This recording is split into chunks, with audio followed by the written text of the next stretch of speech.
Hi students, ఈరోజు మనం anti మార్కోనిక్ offs rules గురించి చూద్దాము. యాంటీ మార్కోనిక్ ఆఫ్స్ రూల్స్నే Kharasch effect or peroxide effect అని కూడా అంటాము. యాంటీ మార్కోనిక్ ఆఫ్స్ రూల్ అనేది మార్కోనిక్ ఆఫ్స్ రూల్కి ఆపోజిట్. మార్కోనిక్ ఆఫ్ రూల్ ప్రకారము కార్బన్ కార్బన్ డబల్ బాండ్లో ఏ కార్బన్ దగ్గర అయితే లెస్ నెంబర్ ఆఫ్ హైడ్రోజన్స్ ఉంటాయో ఆ కార్బన్కి నెగిటివ్ పార్ట్ అంటే బ్రోమిన్ని యాడ్ చేయాలి. బట్ యాంటీ మార్కోనిక్ ఆఫ్ రూల్ అనేది ఆపోజిట్ మార్కోనిక్ ఆఫ్స్ రూల్స్కి. సో అన్సిమెట్రికల్ ఆల్కీన్లో ఏ కార్బన్ దగ్గర అయితే ఎక్కువ నెంబర్ ఆఫ్ హైడ్రోజన్స్ ఉంటాయో దానికి నెగిటివ్ పార్ట్ అంటే బ్రోమిన్ని యాడ్ చేయాలి. అది anti Markovnikov's rule. Anti Markovnikov's rule అనేది అన్సిమెట్రికల్ ఆల్కీన్స్ ఆర్ ఆల్కైన్స్కి అప్లై అవుతుంది. ఆల్కీన్స్ అంటే కార్బన్ కార్బన్ డబల్ బాండ్ ఉంటే అది alkene, carbon carbon triple bond ఉంటే అది ఆల్కైన్. సో అన్సిమెట్రికల్ ఆల్కీన్ అంటే అన్సిమెట్రికల్ అంటే కార్బన్ కార్బన్ డబల్ బాండ్లో ఆటమ్స్ డిఫరెంట్గా ఉంటే అది అన్సిమెట్రికల్. సో మార్కోనిక్ ఆఫ్స్ రూల్లో అన్సిమెట్రికల్ ఆల్కీన్కి హెచ్బిఆర్ని యాడ్ చేయాలి. యాంటీ మార్కోనిక్ ఆఫ్స్ రూల్లో కూడా అన్సిమెట్రికల్ ఆల్కీన్కి హెచ్బిఆర్ని యాడ్ చేయాలి. బట్ దేని ప్రెజెన్స్లో అంటే పరాక్సైడ్ ప్రెజెన్స్లో హెచ్బిఆర్ని యాడ్ చేయాలి. సో పరాక్సైడ్ అంటే ఏంది? కాంపౌండ్ అనేది 2 ఆక్సిజన్ ఆటమ్స్ని కలిగి ఉంటే దాన్ని పరాక్సైడ్ అంటాము. సో పరాక్సైడ్కి ఎగ్జాంపుల్ ఏంది? H2O2, తర్వాత బెంజోయిల్ పరాక్సైడ్. సబ్స్ట్రేట్ అనేది అన్సిమెట్రికల్ ఆల్కీన్ ఉండాలి. ఆ అన్సిమెట్రికల్ ఆల్కీన్కి హెచ్బిఆర్ని యాడ్ చేయాలి. దేని ప్రెజెన్స్లో అంటే పరాక్సైడ్ ప్రెజెన్స్లో యాడ్ చేయాలి. సో ఈ కార్బన్ కార్బన్ డబల్ బాండ్లో ఏ కార్బన్ దగ్గర అయితే మోర్ నెంబర్ ఆఫ్ హైడ్రోజన్స్ ఉంటాయో దానికి నెగిటివ్ పార్ట్ అంటే Br- ని యాడ్ చేయాలి. సో అన్సిమెట్రికల్ ఆల్కీన్కి హెచ్బిఆర్ని మాత్రమే యాడ్ చేస్తాము. బట్ HI, HCl, HFని యూస్ చేయము.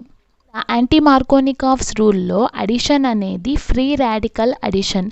బట్ మార్కోనిక్ ఆఫ్స్ రూల్లో అడిషన్ అనేది ఎలక్ట్రోఫిలిక్ అడిషన్.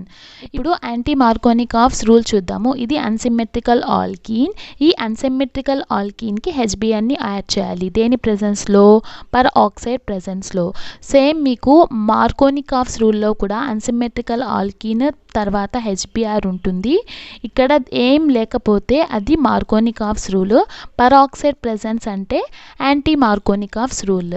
సో ఇప్పుడు యాంటీ మార్కోనిక్ ఆఫ్స్ రూల్ ప్రకారము ఇది కార్బన్ కార్బన్ డబల్ బాండ్. ఈ కార్బన్ కార్బన్ డబల్ బాండ్లో ఏ కార్బన్ దగ్గర అయితే మోర్ నెంబర్ ఆఫ్ హైడ్రోజన్స్ ఉంటాయో దానికి నెగిటివ్ పార్ట్ అంటే Br- ని యాడ్ చేయాలి. సో ఇది మేజర్ ప్రోడక్ట్ అవుతుంది. ఇప్పుడు మెకానిజం చూద్దాము. ఫస్ట్ స్టెప్లో బెంజోయిల్ పరాక్సైడ్ తీసుకుందాం. ఇది బెంజోయిల్ పరాక్సైడ్. సో ఈ ఆక్సిజన్కి మధ్య ఉన్న బాండ్ వచ్చేసి వీకర్ బాండ్. సో కాబట్టి ఇది రెండుగా క్లీవ్ అవుతుంది.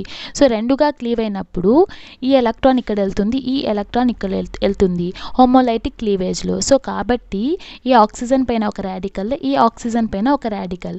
సో దీన్ని ఎలా రాయొచ్చు? C6H5 C double bond O radical Ne2 కదా. సో 2. సో ఇది ఫ్రీ రాడికల్ అంటే ఈ ఆక్సిజన్ పైన ఒక రాడికల్ అనేది వస్తుంది. సో ఇప్పుడు ఈ బాండ్ క్లీవ్ అయినప్పుడు హోమోలైటిక్ క్లీవేజ్లో ఇక్కడ ఒక రాడికల్ వస్తుంది, ఇక్కడ ఒక రాడికల్ వస్తుంది. సో కాబట్టి ఇది CO2గా వెళ్ళిపోతుంది. తర్వాత ఇక్కడ 2C6H5 రాడికల్ అనేది ఉంటుంది. ఇప్పుడు సెకండ్ స్టెప్లో ఈ రాడికల్ వచ్చేసి హెచ్బిఆర్తో రియాక్ట్ అయినప్పుడు ఈ హెచ్బిఆర్ హోమోలైటిక్ క్లీవేజ్లో ఎలా క్లీవ్ అవుతుందంటే H రాడికల్ బ్రోమిన్ రాడికల్గా క్లీవ్ అవుతుంది. ఇప్పుడు ఈ రాడికల్ కలిసి C6H6గా వెళ్ళిపోతుంది. తర్వాత Br రాడికల్ అనేది ఉంటుంది. సో ఇప్పుడు రియాక్షన్ అనేది రాడికల్గా స్టార్ట్ అయింది కదా. సో ఓవరాల్ రియాక్షన్ కూడా రాడికల్ లానే కంప్లీట్ అవుతుంది. ఇప్పుడు థర్డ్ స్టెప్లో అన్సిమెట్రికల్ ఆల్కీన్ అంటే ప్రోపిన్ని తీసుకుందాం. సో ఇప్పుడు ఈ బాండ్ రెండుగా క్లీవ్ అయినప్పుడు ఇక్కడ CH రాడికల్ CH2 రాడికల్ అనేది ఫామ్ అవుతుంది. సో Br రాడికల్ అనేది అటాక్ అవుతుంది.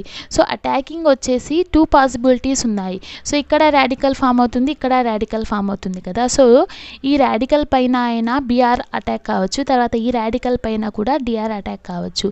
సో ఇప్పుడు ఈ రాడికల్ పైన బ్రోమిన్ అనేది అటాక్ అయితే ఏమవుతుందంటే CH3 CH radical CH2 Br ఇలా పాసిబిలిటీ ఉంది. తర్వాత సో ఈ రాడికల్ పైన బ్రోమిన్ అనేది అటాక్ అయితే CH3 CHBr CH2 రాడికల్. ఇలా 2 పాసిబిలిటీస్ ఉన్నాయి. ఇది వచ్చేసి సెకండరీ ఫ్రీ రాడికల్, ఇది వచ్చేసి ప్రైమరీ ఫ్రీ రాడికల్. కార్బోకాటయాన్స్ లాగే కార్బన్ పైన రాడికల్ ఉండి 2 కార్బన్స్ అనేవి అటాచ్ అయి ఉంటే అది సెకండరీ ఫ్రీ రాడికల్. అలానే కార్బన్ పైన రాడికల్ ఉంది, ఈ కార్బన్ రాడికల్ అనేది ఒక కార్బన్కి అటాచ్ అయి ఉంటే అది ప్రైమరీ ఫ్రీ రాడికల్ అవుతుంది. బట్ స్టెబిలిటీ ఆర్డర్ ప్రకారము tertiary free radical more stable, తర్వాత సెకండరీ, తర్వాత ప్రైమరీ. సో ఇప్పుడు సెకండరీ వచ్చేసి more stable compared to primary. So కాబట్టి ఇది more stable free radical. So కాబట్టి ఇదే మేజర్ ప్రోడక్ట్ అవుతుంది. సో ఇప్పుడు ఈ ఫ్రీ రాడికల్ ఉంది కదా సెకండరీ ఫ్రీ రాడికల్, ఈ సెకండరీ ఫ్రీ రాడికల్కి హెచ్బిఆర్ని యాడ్ చేయాలి. సో ఈ హెచ్బిఆర్ అనేది రెండుగా క్లీవ్ అవుతుంది. రెండుగా క్లీవ్ అయినప్పుడు ఇక్కడ హైడ్రోజన్ అనేది ఇక్కడ అటాక్ అవుతుంది. సో కాబట్టి CH3 CH2 CH2 BR radical అనేది సెపరేట్గా వెళ్తుంది. BR రాడికల్ అనేది కొత్త యూనిట్స్ పైన అటాక్ అవుతుంది. దీని నేమ్ ఏంటి? 1-బ్రోమో ప్రోపేన్. ఎందుకంటే 3 కార్బన్స్ ప్రోప్ సింగిల్ బాండ్స్ కాబట్టి ప్రోపేన్. సో ఇదే మేజర్ ప్రోడక్ట్ అవుతుంది ఎందుకంటే secondary free radical more stable కాబట్టి. తర్వాత ఇప్పుడు ప్రైమరీ ఫ్రీ రాడికల్ ఉంది కదా, దీనికి హెచ్బిఆర్ని అటాక్ చేస్తే ఈ హెచ్బిఆర్ ఎలా క్లీవ్ అవుతుందంటే హెచ్ రాడికల్ BR రాడికల్గా క్లీవ్ అవుతుంది. సో ఇప్పుడు ఈ హైడ్రోజన్ వెళ్ళి ఈ రాడికల్ పైన అటాక్ అవుతుంది. సో కాబట్టి CH3 CHBr CH3 plus BR radical అనేది సెపరేట్గా వెళ్తుంది. సో ఈ BR రాడికల్ అనేది కొత్త యూనిట్స్ పైన అటాక్ అవుతుంది.